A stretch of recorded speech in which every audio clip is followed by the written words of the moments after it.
Le retour du championnat de France, la reprise des choses sérieuses. La dernière ligne droite vers un titre avec Balenciaga qui monte le ballon.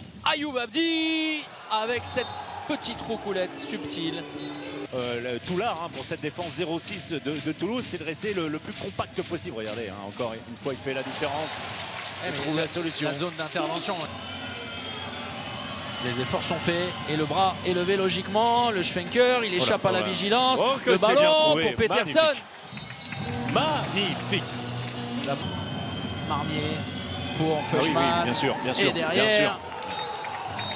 Eh bien, vous voyez, on parlait de cette bascule affichée par le poste 3 toulousain. Ça pourrait compliquer les choses, surtout avec cette double infériorité numérique pendant 56 secondes désormais. Un moment délicat pour les Toulousains. Pour les Montpelliérains, sans doute aussi pour se donner l'opportunité avec Gonzalo Martins Vieira. Et ballon perdu, le voilà, ce ballon, cette opportunité. Attention à ne pas tout gâcher pour les Toulousains. Pas de gardien dans un deuxième temps. Avec Hugo 20 secondes encore à jouer. Feuchmann face au mur Montpelliérain, c'est le Pic Saint-Loup. Et on va en rester là 17-15 à la pause. Un peu contre le cours de jeu pour Montpellier qui a relevé la tête. On parle. Montpellier qui passe un 4-0 pour conclure cette première période, c'est ce qui fait la différence. Toulouse a fait plutôt la course en tête. Le paradoxe, c'est qu'il y a eu double infériorité numérique pour Toulouse. Stascoubé qui joue sur un rythme Stascoubé. Voilà, c'est parfois, mais qui est juste dans ses choix. Une nouvelle fois, c'est lui qui trouve Nasinovic. Le gros écart. Voir. Ça s'est fermé, mais ils font l'effort. Bien vu, la part de Valentin Porte. Il n'a pas lâché le ballon. Il est allé au bout de son idée. Non, le jeu dans la continuité dont on parle souvent, réussir la passe supplémentaire, l'effort de plus pour se trouver dans une situation préférentielle. Et vous pouvez compter sur la générosité de Valentin Porte pour y parvenir. Et point de vue statistique, il en est à 12 arrêts. Charles Bolzinger, il est à 39% de parade. Voyez le coup parfait. C'est Yann Carmo. Attention, ballon Gourmand, perdu. Gourmand, attention, pas de gardien.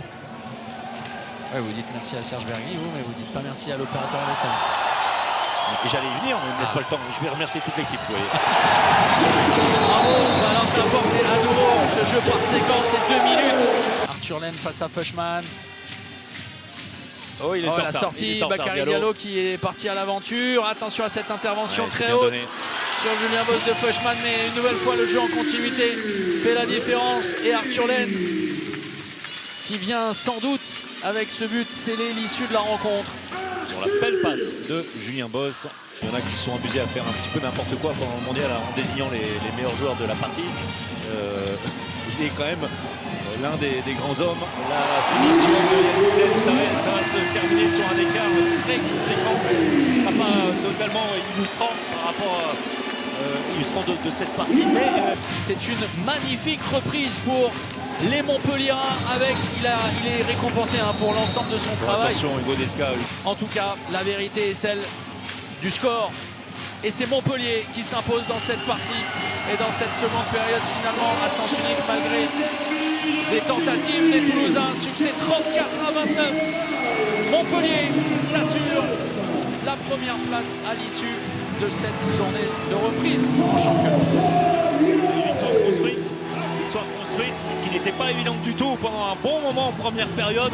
On se souvient de la fin, la première période largement à l'avantage des Montpelliérains qui avaient passé un 4-0 à des Toulousains pourtant dominateurs, en tout cas au score assez longuement. Et en seconde période, Toulouse n'a pas eu du courage. Ça, rien à dire, a eu des solutions pendant 10-15 minutes en restant à quelques distances de Montpellier, revenant à plusieurs reprises à un but. Et à force de tirer sur la corde à un moment, eh bien, elle craque. C'est ce qui s'est passé avec des Montpelliérains plus lucides, plus forts. Ça a été un match finalement maîtrisé par Montpellier, finalement, parce que pendant les 3 quarts de la rencontre, ça a été extrêmement accroché. Vous avez finalement été peut-être plus présent dans les moments chauds du match. Il a été maîtrisé à partir du moment où on a commencé à défendre. C'est vrai que c'était notre 3e match depuis la reprise et la défense, c'était clairement pas notre point fort. On avait encaissé énormément de buts. Sur le début début de match était encore un peu trop passif et vers la 22-23e, on a commencé à défendre. Et là, je crois qu'on leur met un 4-0 avant la mi-temps. Ça nous a redonné confiance. Maintenant, voilà, c'est les aléas d'un mois sans jouer ensemble.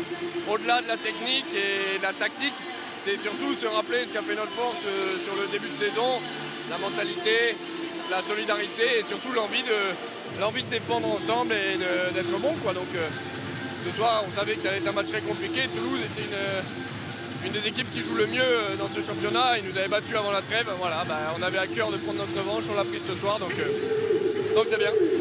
Ouais, on va essayer d'être objectif. Et la première chose, c'est qu'on a même beaucoup raté notre match. On a raté beaucoup trop d'occasions. On a fait briller leur gardien. Des pertes de balles enchaînées. Donc la véritable raison de la défaite, c'est vraiment notre propre performance, que ce soit individuelle ou collective en attaque. Je trouvais qu'on était un peu emprunté. Après, bon, oui, au niveau de la cohérence des choix, des décisions arbitrales, il y a à redire. Mais bon, c'est pas sur l'ensemble du match, c'est pas ça qui fait basculer. Et effectivement, après, il y a eu un peu de tension. On savait qu'on était attendu après le match aller. Et donc forcément, il y allait avoir de l'énergie, de l'intensité. Mais globalement, ils ont été plus efficaces et plus tranchants.